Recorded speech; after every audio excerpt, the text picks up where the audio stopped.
Dengue बुखार के अलावा ये किन किन बीमारियों में प्लेटलेट्स कम हो सकते हैं। मैं आपको दूंगा इस वीडियो में इसकी मुकम्मल तफसील।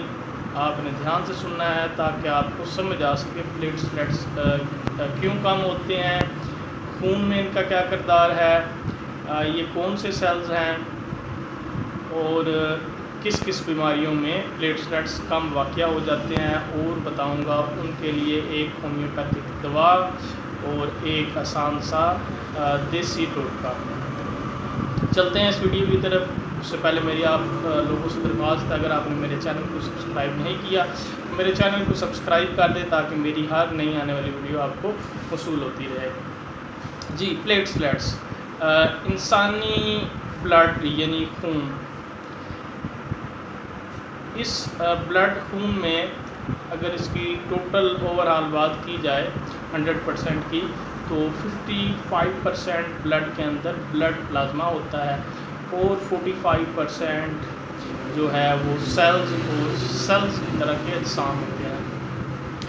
रेड में जो ब्लड है यानी खून है इंसानी, इसके अंदर 3 तरह के हमें सेल्स देखने को मिलते हैं। Red blood cells, white blood cells और नंबर 3 पे प्लेटलेट्स। थोड़ा थोड़ा मैं जिक्र करता चला जाता हूँ।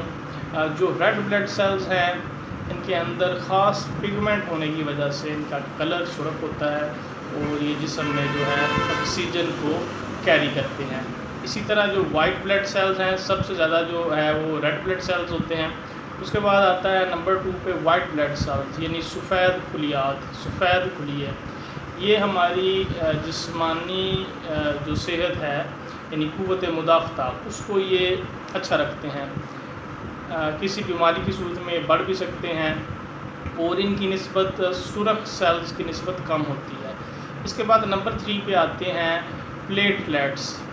प्लेटलेट्स बेसिकली खून जमने यानी क्लॉटिंग ये करते हैं, यानी एक पुलिसमैन का आप कह लें किरदार अदा करते हैं। जिस तरह हमें कोई इमरजेंसी होती है तो हम क्या करते हैं, पुलिस वालों को फ़ोन करते हैं। सेम इसी तरह जिस्म में कहीं भी अगर कोई कट लग गया है, इंजरी हो गई है जहाँ से ब्लड जो है निकल रहा है, तो प्लेटलेट्स वहाँ जाके इकट्ठे होते हैं और ब्रेन को और दिमाग को पैगाम पहुँचता है कि जिस्म में जितने भी प्लेटलेट्स हैं वो वहाँ पे इकट्ठे हों ताकि ब्लड को जमाया जा सके और उसका जो बहाव है उसको कम किया जा सके या रोका जा सके।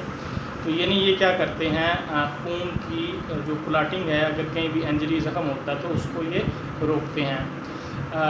अभी कुछ सालों से गुज़िश्ता जो पीछे साल गुज़र रहे हैं इसमें, जैसे कोविड-19, उससे पहले डेंगू, अभी भी डेंगू बुखार जो है वो चलता आ रहा है। आगे बरसात का मौसम आने वाला है, इसमें भी डेंगू के केसेस या मलेरिया के केसेस बढ़ जाते हैं। अब प्लेटलेट्स क्यों कम होते हैं? जब जिस्म में प्लेटलेट्स कम होते हैं तो नेचुरली कुदरती बात है इनकी जो तादाद है एक नॉर्मल इंसान में वो 1.5 लाख से तकरीबन 4.5 लाख के लगभग होती है। लेकिन जब ये हज़ारों की तादाद में आ जाते हैं, ये इंतहाई ज़्यादा कम हो जाते हैं जिस्म में, तो आपको जिस्म के मुख्तलिफ़ हिस्सों से ब्लीडिंग हो सकती है। जिस्म पर सुर्ख निशानात जो है वो ज़ाहिर हो जाते हैं। ठीक है, ये सब सिम्टम्स देखने में आती हैं। किन किन बीमारियों में होती है?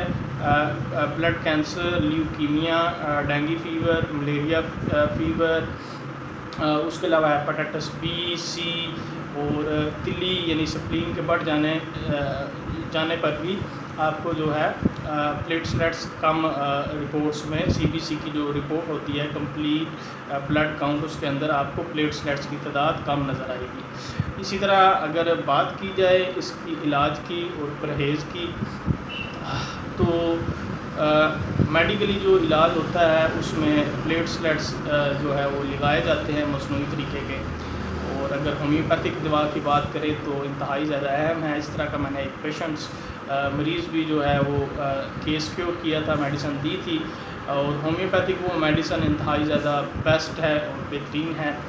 क्रोटैलस 200 जो मेडिसिन है, वो एक पेशेंट्स थे, उनके बॉडी के जिस्म के ऊपर उनको मलेरिया हुआ, कुछ अर्से के बाद उनके बॉडी के ये वाले बाजू पूरी उनकी जो है सुर्ख निशान थे, ऐसे लग रहा था जैसे सुर्ख और ब्लैकिश और ब्लू से निशान, और बाजू के जिस्म के दूसरे हिस्सों पर भी इस तरह के निशानात पड़ गए थे। तकरीबन उन्होंने 2 वीक्स की दवा खाई थी होम्योपैथिक क्रोटैलस 200 में, और बिल्कुल उनकी बॉडी के ऊपर कोई किसी तरह का निशानात नहीं थे।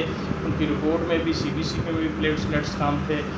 जब वो ठीक हुए दोबारा टेस्ट भी कराया, उनके प्लेटलेट्स मुकम्मल ठीक हो गए थे। तो ये आप होम्योपैथिक दवा क्रोटैलस 200 में इस्तेमाल कर सकते हैं।